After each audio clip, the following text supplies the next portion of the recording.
वेद बातमीचा, लढा सत्याचा, निर्भीड पत्रकारितेचा, राजकारणातील महत्त्वाच्या बातम्यांच्या अपडेटसाठी आजच आपल्या YouTube चॅनेलला क्लिक करा. नमस्कार, आपण पाहत आहात वेद बातमीचा. राहुरी पोटनिवडणूक, खेवरे अपक्ष रिंगणात. राहुरी नगर पाथर्डी विधानसभा पोटनिवडणूक दिनांक 23 एप्रिल 2026 होत आहे. राहुरी तालुक्याच्या अस्मितेसाठी अपक्ष म्हणून लढणार असल्याची घोषणा शिवसेना, उद्धव ठाकरे गट, जिल्हा प्रमुख पैलवान रावसाहेब खेवरे यांनी केली. प्राजक्त तनपुरे यांना उमेदवारी न दिल्यामुळे अपक्ष म्हणून निवडणूक लढण्याचा निर्णय घेतल्याचे त्यांनी सांगितले.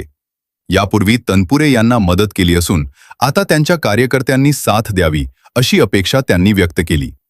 कोणत्याही दबावाला बळी पडणार नसल्याचे स्पष्ट करत सर्व समाजाला सोबत घेऊन विकासाचे राजकारण करणार असल्याचे खेवरे यांनी सांगितले. वेद बातमीचासाठी जालिंदर ढोकणे, उंबरे. मी माझ्या तालुक्याच्या अस्मितेसाठी ही निवडणूक लढवतोय. तालुक्याचा आमदार पाहिजे, तालुक्याला कोणीतरी प्रतिनिधित्व पाहिजे, म्हणून मी ही निवडणूक लढवतोय. याच्यात जर प्राजक्त दादा उभे असते आणि मी जर निवडणूक लढवलो असतो तर मी याला 100% बंडखोरी समजली असती. परंतु दादा ह्या जागेचे 100% दावेदार होते आणि आज त्यांनी माघार घेतल्यामुळं मला ह्या निवडणुकीला सामोरं जावं लागतं. काय मुद्दे घेऊन आपण या निवडणुकीत उतरणार आहात? किती मुद्दे सांगू सांगा. किती मुद्दे या तालुक्याची, काय अवस्था आहे तालुक्याची. आज जर तुम्ही परिस्थिती पाहिली तर इथं काहीच नाही हो. एक तरुण मुलगा शिकला, आई वडिलांनी त्याला पैसे घालून शिक्षण केलं, शिक्षण झालं, त्यांनी जायचं कुठं? काहीच नाही, इथं नवीन काही नाही. आणि मग मला एक वाटतं का मी 32 वर्षापासून शिवसेनेचं काम करतो, हिंदुत्वाचं काम करतो, तरुणासाठी काम करतो, शेतकऱ्यासाठी करतो, कष्टकऱ्यासाठी करतो. अत्यंत कुठल्याही माणसावर अन्याय होत असेल त्या ठिकाणी धावून जातो. आणि मला समाजाची जाण आहे, ज्ञात आहे आणि त्यांचे काय प्रश्न आहे हे 100% मला माहिती आहे. म्हणून मला ही निवडणूक लढवायची. मातोश्रीवरून जर निरोप आला थांबायचा तर आपण थांबायचा निर्णय घेणार की लढणार? 100% मातोश्रीचा आदेश मी कधी डावलणार नाही. परंतु मातोश्रीने आदेश द्यायचा कोणासाठी? कारण यांनी जर पक्षाचा फाउंडर एखादा उमेदवार दादासारखा असता तर मला आदेश 100% आला असता. पण आता जे उमेदवार दिले, काँग्रेसने एक ईबी फॉर्म दिला, राष्ट्रवादीने एक ईबी फॉर्म दिला, तो ईबी फॉर्म मलाही देत होते. परंतु माझा चेहरा तो नसून माझा सगळ्यांना धरून चालणारा चेहरा आहे. मी 100% कडवट हिंदू आहे, पण 18 पगड जातीच्या लोकांना बरोबर घेऊन जाणारं माझं हिंदुत्व आहे. उमेदवारीबाबत तुम्ही काही तुमच्या सेनेच्या वरिष्ठ पदाधिकाऱ्यांशी चर्चा केली होती? 100% चर्चा केली. मी 2 वेळेस उद्धव साहेबांना भेटलो, परंतु उद्धव साहेबांनी मला सांगितलं की तिथं माजी आमदार प्राजक्त दादा तनपुरे माजी मंत्री राहिलेले आणि ते असताना आपल्याला उमेदवारी देता येणार नाही.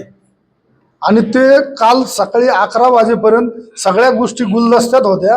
हे तुम्हाला माहिती आहे. हे जर 2 दिवस आधी ओपन झालं असतं तर मला 100% ईबी फॉर्म भेटला असता. इव्हन हे काल परवा संध्याकाळी जरी दादाने डिक्लेअर केलं असतं तरी पण मला ईबी फॉर्म भेटला असता. निवडणूक लढवणार ठाम? 100% ठाम आहे. प्रश्न त्यांना विचारला पाहिजे. यांचे जे कार्यकर्ते नाराज झाले ते तुमच्या प्रचारामध्ये दिसतील का? तुम्हाला काय वाटतं? तालुक्याची अस्मिता म्हणून मी दादांच्या बरोबर आहे. दादांनी माझ्या बरोबर राहिलं पाहिजे, दादांच्या कार्यकर्त्यांनी माझ्या बरोबर राहिलं पाहिजे. कारण मी सुद्धा दादाचा मन लावून प्रचार केलेला आहे आणि दादाला 100% आमदार करण्यात माझा सुद्धा खारीचा वाटा आहे. जसं तनपुरेंना समजा दबाव म्हणा किंवा कुठले काही योजना म्हणा या माध्यमातून त्यांना अर्ज न भरण्यासाठी त्यांना मजबूर केलं, तसं तुम्हाला पण कोणी जर समजा दबाव टाकला तर तुमची काय भूमिका असणार? काय दबाव होईल? माझ्याकडे आहेच काय? मी नंगा फकीर आहे. माझ्याकडे काय दबाव यायला? मला शिडी नाही, ईडी नाही, बिडी नाही, काडी नाही, काहीच नाही. मी आहे असंच आहे. मला काय दबाव येणार आहे? सेनेच्या 2 पदाधिकाऱ्यांनी काल भाजपात प्रवेश केला. मला अत्यंत चांगला प्रश्न विचारला. हे आमचे जे पदाधिकारी आहे ना, सिंपल एखादा पदाधिकारी गेला असताना तर मला तालुक्यातून 5, 50, 100 फोन आले असते. पण काल त्या पदाधिकारी गेल्यामुळं मला एक माणसाने फोन केला नाही. आज पदाधिकारी का गेला? मला विशेष वाटलं, बरं झालं विचारलं ते. आणि असं आहे, मी शिवसेनेचा कार्यकर्ता, निष्ठावंत. आमदार गेले, खासदार गेले, मंत्री गेले, संत्री गेले, सगळे गेले, कोणालाच जुमनलं नाही. आता काल कोण गेलं त्याला कोण जुमनी? सकाळपर्यंत तुमच्याबरोबर होते. अहो ते नियोजन केलं, लोकांना फोन केले, लोकांना मी त्याला सांगितलं जाय तिथं नाश्त्याची व्यवस्था कर, नाश्त्याची व्यवस्था केली, अर्ज भरायला पुढे गेलो, यांना म्हणतो अरे त्याला बोलव ना तू, फोन स्विच ऑफ. माझा अचानक काय झालं? मग मी म्हणलं अचानक काय झालं बुवा आता हे? नाराज झाला, मला काय वाटलं नाराज झाला असं तू, पण तो नाराज नाही, त्या रवींद्र चव्हाणच्या मांडीवर जाऊन खुश झाला, तो नाराज नाही झाला. ठीक आहे चालू राहा, पण ऐका, सगळ्यांनी जर असं राजकारण केलं तर निष्ठावंत कोण आहे? कशाची निष्ठा आहे? अहो मला एकनाथ शिंदे साहेबांनी खुली ऑफर देऊन सुद्धा मी ती नाकारली. मी म्हणलं मी मरेपर्यंत उद्धव ठाकरे बरोबर राहील. लोक ज्या वेळेस त्यांचं काय घबाड घेऊन त्यांच्याकडे जात होते त्यावेळेस मी राहुरीतून पायी पायी मुंबईला गेलो होतो, माहिती आहे ना तुम्हाला.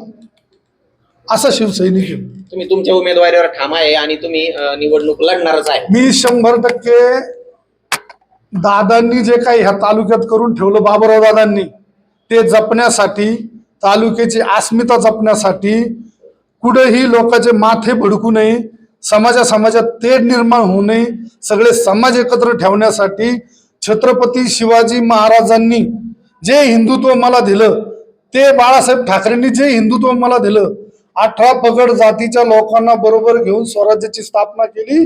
मला सुद्धा 18 पगड जातीच्या लोकांना बरोबर घेऊन ह्या विधानसभेची स्थापना करायची, म्हणजे हे निवडणूक जिंकायची.